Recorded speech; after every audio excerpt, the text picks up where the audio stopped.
अस्सलाम वालेकुम दोस्तों, मैं हूं खालिद मोइन और आप देख रहे हैं अदब व फ़नून नामा। आज अदब व फ़नून नामे में हम एक बहुत ख़ास किताब का ज़िक्र करेंगे। ये किताब अफ़सानों की है और ये अफ़सानों का मजमूआ 50 बरस की ताख़ीर के बाद सामने आया है।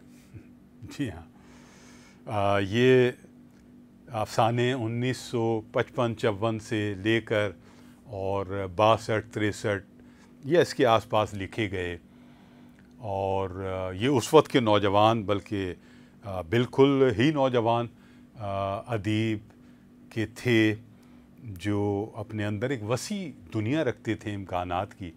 उनके अफ़सानों को बहुत इब्तिदा से बहुत पज़ीराई मिली, बहुत पसंद किए गए वो और अहम अदबी रसाइल में उनके ये अफ़साने शाया हुए, उन पर गुफ्तगू हुई।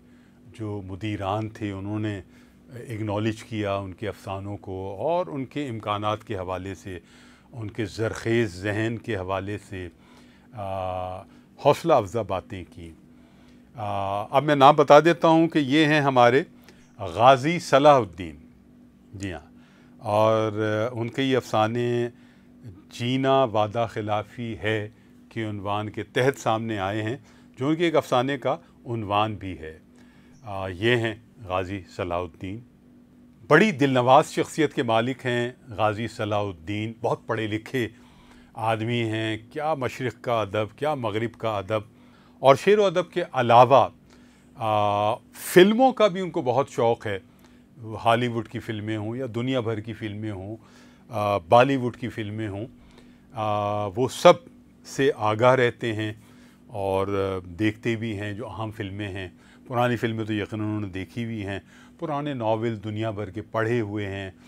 पुरानी शख्सियात, अहम शख्सियात फ़लसफ़े से मुताल्लिक़ हों, नफ्सियात से मुताल्लिक़ हों, सहाफ़ी हों, सब पर नज़र रहती है गाज़ी सलाहुद्दीन साहब की। बहुत ज़बरदस्त सहाफ़ी हैं। डॉन में न्यूज़ एडिटर रहे और फिर जब दी न्यूज़ शाया हुआ या होने वाला था तो फिर उसके वो एडिटर बनाए गए। और ये एक तारीख़ी बात है और वो बहुत कामयाबी से दी न्यूज़ आगे चला। उसके बाद फिर गाज़ी सलाहुद्दीन जियो चले गए। साल साल जियो जब तक नहीं आया वो वाबस्ता रहे उससे। अब सूरत हाल ये है कि वो ज़्यादातर अपना वक्त जो है पढ़ने लिखने में अपने दोस्तों के साथ, और उनका अलक़ैबा बहुत ही ख़ास किस्म के दोस्तों का है। सियासत से एक बहुत क़ुर्बत रही है गाज़ी सलाहुद्दीन साहब की, और ज़ुल्फ़िकार अली भुट्टो के बहुत करीब रहे, बेनज़ीर भुट्टो के बहुत करीब रहे। वो सफ़र किए दुनिया भर में, ज़ुल्फ़िकार अली भुट्टो के साथ भी, बेनज़ीर भुट्टो के साथ भी, और सफ़र उन्हें करना पसंद है। दुनिया भर के अहम मुल्कों की सैर की है, अहम शहरों की सैर की है और फिर लिखा भी है। उनके सफ़र नामचे मेरे दरिया मेरे साहिल, और उनके सफ़र नामचे जो पहले जंग अखबार के हफ्तवारी मिडवीक में शाया हुए, मेरे दरिया मेरे साहिल के नाम से, और फिर एक किताबी सूरत में भी शाया हुई, जो बहुत ज़बरदस्त किताब है। और उसमें उनका जो एक दानिशवराना अंदाज़ है, जो उनकी मालूमात हैं जो उन्होंने अपने मुख्तसर सफ़र नामचों में दी हैं, वो बहुत गहरी हैं, बहुत बामानी हैं। उसमें दुनिया भर की जो सियासी तहरीकें हैं वो भी आ गई हैं, दुनिया भर के शहरों की तारीख़ भी आ गई है। फिर उनके सफ़र के दौरान जो दिलचस्प वाक़यात हुए, जिन शख्सियात से उनकी मुलाकात हुई, जो कुछ उन्होंने देखा, उसको जिस तरह कलमबंद किया, तो वो उन्हीं का हिस्सा है। किसका हिस्सा है? गाज़ी सलाहुद्दीन साहब का। मुझे याद है कि ये किताब जो है अजमल कमाल साहब ने शाया की है, जो आज पब्लिकेशंस की तरफ से शाया हुई है, जो आज रिसाला निकालते हैं। दुनिया का एक बेहतरीन रिसाला है। जब वो लेकर आए ये किताब और कराची प्रेस क्लब में, जहाँ जुमे के जुमे बैठक भी होती है और वहाँ सैयद काशिफ रज़ा भी आते हैं पाबंदी के साथ, गाज़ी सलाहुद्दीन साहब भी आते हैं, पीरज़ादा सलमान साहब भी आते हैं और अजमल कमाल साहब भी तशरीफ़ लाते हैं, सत्तार जावेद साहब भी होते हैं और मज़हर अब्बास साहब भी होते हैं और भी कुछ अहबाब गाहे गाहे मुझ जैसे शरीक हो जाते हैं। तो जो खुशी का आलम था, मैंने देखा कि जब उन्होंने किताब निकाली अजमल कमाल साहब ने, जो प्रेस से लेकर ही आ रहे थे, तो जो गाजी साहब का चेहरा, जिस तरह उनकी आंखें जगमगाईं और जो खुशी उनके चेहरे पर थी बहुत दीदिनी थी। महसूस होता था कि वो कितने अंदर से खुश हुए हैं अपने इस किताब के हवाले से, और क्यों ना होते, क्योंकि एक तरह से ये गुमशुदा अफसाने थे जिनमें बहुत सारे ये अहबाब शरीक रहे हैं और दो सतहों पर रहे हैं। एक ये कि गाजी साहब को कायल किया जाता रहा कि ये अफसाने वो शाया करवाएं या शाया होने दें, और फिर बहुत सारे अदबी रसाइल में जहाँ वो उनके अफसाने बिखरे हुए थे और 30, 40, 50 बरस से पहले के मुख्तलिफ़ अदबी रसाइल में उनको ढूंढा गया और फिर ढूंढ के उनको रिकम्पोज़ किया गया और उसके बाद फिर वो ये ख़ूबसूरत किताब शाया हुई। और ये तकरीबन इसमें एक बहुत ख़ूबसूरत मज़मून जो है वो सैयद काशिफ रज़ा का है। एक बहुत ख़ूबसूरत मज़मून है और इस मज़मून का उन्वान है, मैं भी आपको बताता हूँ, मोहब्बत का मुतलाशी एक नौजवान। तो ये सैयद काशिफ रज़ा ने एक बहुत ख़ूबसूरत मज़मून लिखा है जो किताब के आखिरी सफ़हात में है, और वो लिखते हैं कि, और एक उन्होंने एक तरकीब इस्तेमाल की है जो यकीनन मग़रिब में इस्तेमाल होती है, फ़वाइल की टेक्निक।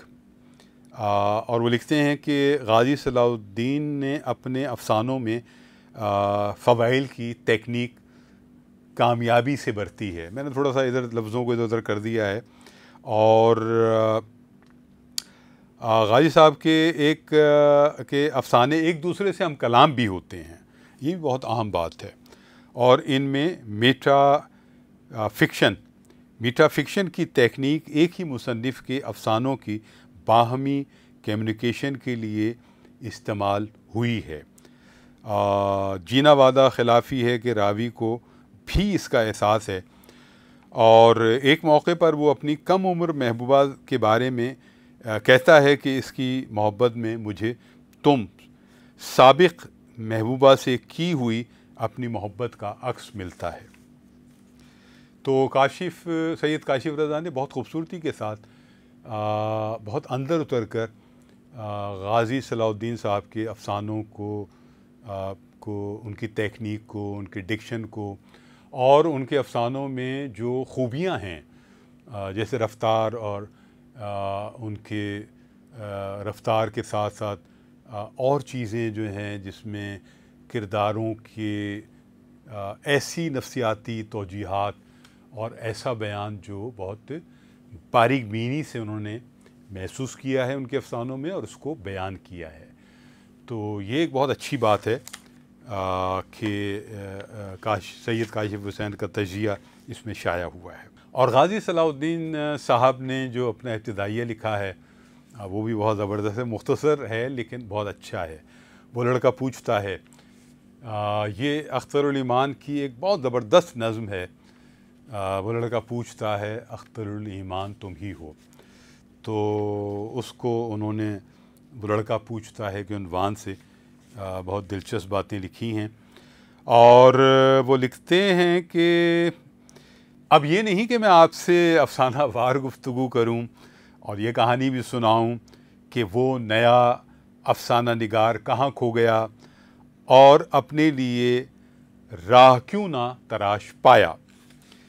सच्ची बात यह है कि मैंने अपनी ज़िंदगी में किसी काम को इश्क समझकर किया ही नहीं। सच्ची बात से लेकर और किया ही नहीं तक एक ब्रैकेट है।